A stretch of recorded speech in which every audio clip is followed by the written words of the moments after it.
Dernier match de la phase régulière qui compte pour rien parce que quoi qu'il arrive, on allait être quatrième. Donc je fais la première mi-temps, je sors à la mi-temps. Notre pied gauche remplaçant malheureusement se blesse, donc je rentre. Premier ballon que je prends, je me fais plaquer par Jérôme Caino.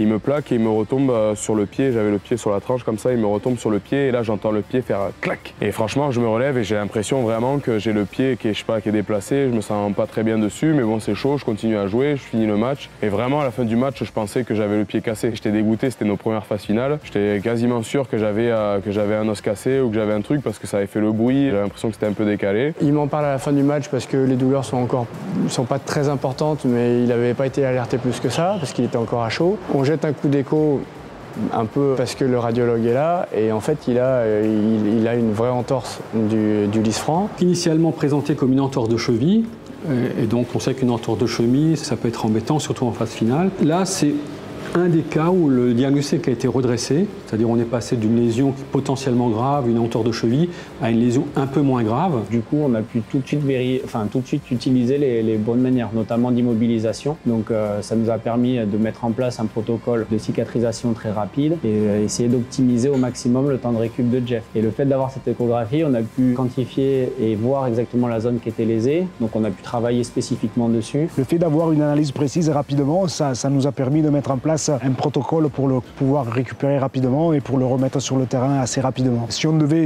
juste s'appuyer sur la question purement clinique, ça nous aurait vraiment retardé. Donc du coup, ça m'a permis d'anticiper sur une récupération, vite glacée, aussi moi me rassurer, savoir que normalement, si tout allait bien le week-end d'après, j'allais pouvoir faire les premières phases finales avec le club. Et du coup, ça m'a permis vraiment de basculer sur la nouvelle semaine et de me projeter sereinement sur le quart.